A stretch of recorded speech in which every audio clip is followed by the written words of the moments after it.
Greetings in the name of Jesus Christ of Nazareth.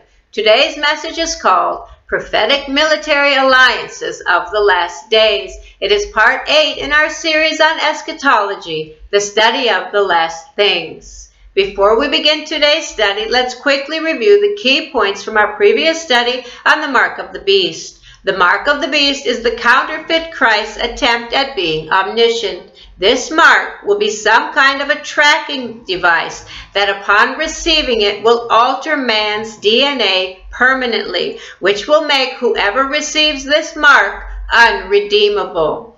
I'd like to update you on another new mark of the beast surveillance technology that is now being used in society. Technology is increasing so rapidly that regular updates are necessary to keep up with it. This new surveillance system is called Argus-IS, which stands for Autonomous Real-Time Ground Ubiquitous Surveillance Imaging System. The definition of Argus is, and I quote, an advanced camera system of cell phone cameras in a mosaic to video and auto-track every moving object within a 36 square mile area. As Argus floats overhead for months at a time, it dragnet tracks every moving person and vehicle and chronographs their movements, making them searchable via geolocation query. End quote. This surveillance system literally tracks the movement within a whole community or a city. It is comprised of drones, manned aircraft, blimps, and aerostats. Argus-IS takes constant videos of every moving object, whether vehicle or pedestrian. Now for today's study. We will look at the prophetic military alliances of the last days that are foretold of in the Bible that are currently forming on the world stage. We will look at the specific prophetic scriptures that foretell of these alliances and see with our own eyes how these alliances are presently forming. We will also very briefly discuss World War III and the Battle of Armageddon. When studying Bible prophecy, the prophecies never make complete sense until they see their fulfillment. Prophecy teachers must speculate to some degree until the prophecy actually comes to pass. However, because we know that the Bible prophecy is 100% accurate, we know that the prophecies will come to pass, but not exactly how they will come to pass until they come to pass. We can speculate confidently, however, because the Bible tells us that when Israel has become a nation, that this is the last generation, the generation who will witness the fulfillment of all of these prophecies. The prophecies that we will look at today are the ones that we can clearly see with our own eyes forming in the world today. This study will be an overview of these prophesied military alliances. My goal for this study is to let you see that the world in which we are living today is the world which was foretold of by the ancient prophets. Our first scripture for today's study is Zechariah 12, verses 2 and 3. These verses will set the stage for the rest of the prophecies that we will study. Behold, I will make Jerusalem a cup of trembling unto all the people round about, when they shall be in siege both against Judah and Jerusalem. And in that day will I make Jerusalem a burdensome stone for all people. All that burden themselves with it shall be cut in pieces, though all the people of the earth be against it. These verses are very straightforward, and it is obvious in today's world that Jerusalem has in fact become a cup of trembling to the whole world. At this precise juncture in time, all of the nations of the world are against Israel. The next prophecy that we will take a look at is the Psalm 83 war. I encourage you to read the whole psalm for yourselves. However, for our study, we will only read verses 1 through 5. Keep not thou silence, O God.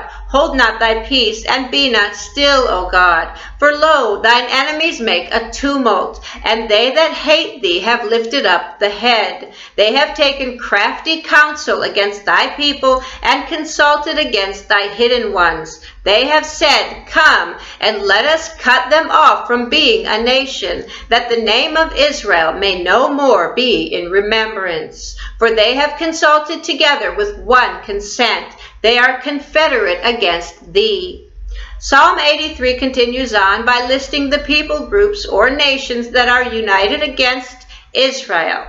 Psalm 83 is known as the war to wipe Israel off the map.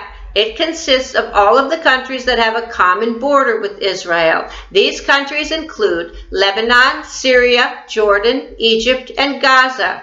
Together they are forming a coalition with the common desired intent of exterminating the Jewish people. This coalition of nations against Israel is obviously apparent in the world today. The next scripture in our study is Isaiah 17 verse 1, which reads, "The burden of Damascus, behold, Damascus is taken away from being a city, and it shall be a ruinous heap." Damascus is the capital of Syria. Syria has been in a civil war for 4 years now. It is believed that Damascus will be destroyed or become a ruinous heap during the Psalm 83 war. Now let's go to Ezekiel chapter 38 verses 1 through 4 and chapter 39 verses 1 through 5. Again, I encourage you to take the time to read these 2 chapters in their entirety. These chapters describe what is known as the War of Gog and Magog.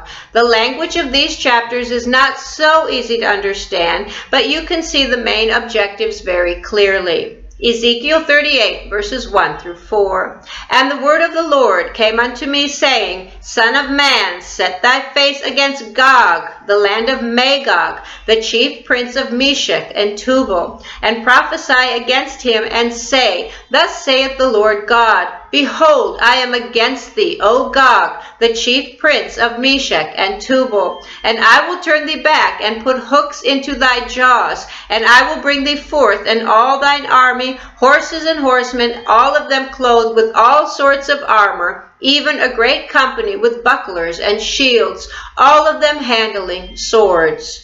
And now Ezekiel 39 verses 1 through 5. "Therefore, thou son of man, prophesy against Gog, and say, Thus saith the Lord God, Behold, I am against thee, O Gog, the chief prince of Meshech and Tubal, and I will turn thee back, and leave but the 6th part of thee, and will cause thee to come up from the north parts, and will bring thee upon the mountains of Israel. And I will smite thy bow out of thy left hand, and will cause thy arrows to fall out of thy right hand. Thou shalt fall upon the mountains of Israel, thou and all thy bands, and the people that is with thee. I will give thee unto the ravenous birds of every sort, and to the beasts of the field to be devoured. Thou shalt fall upon the open field, for I have spoken it, saith the Lord God." Both of these chapters deal with Gog, who is the leader of Russia, and the land of Magog, which are the territories of Russia, and several of Russia's allies who come against Israel to take a spoil. I believe this spoil to be oil and gas. Repeatedly throughout chapter 39, we have God declaring, "And then they will know that I am the Lord." I believe that it is during this war that the Lord God Almighty will reveal himself to the world in an unmistakable way as he himself intercedes supernaturally and defends Israel. It is interesting to note that Russia's allies in this war do not include any of the countries that border Israel, as in the Psalm 83 war. The Russian allies in this war are Iran, Turkey, Libya, Sudan, and Ethiopia. None of these countries share a common border with Israel. It appears that this war will be a nuclear war.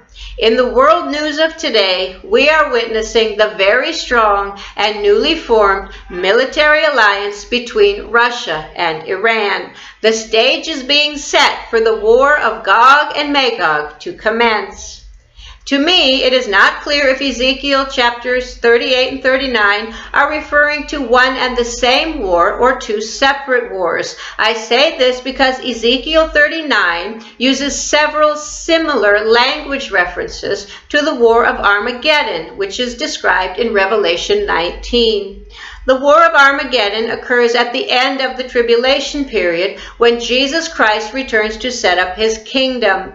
Let's read Revelation 19:11 through 19. And I saw heaven opened, and behold, a white horse, and he that sat upon him was called Faithful and True, and in righteousness he doth judge and make war. His eyes were as flames of fire, and on his head were many crowns, and he had a name written that no man knew but himself, and he was clothed with a vesture dipped in blood, and his name is called the Word of God. And the armies which were in heaven followed him upon white horses, clothed in fine linen, white and clean. And out of his mouth goeth a sharp sword, that with it he should smite the nations, and he shall rule them with a rod of iron. And he treadeth the winepress of the fierceness of the wrath of Almighty God.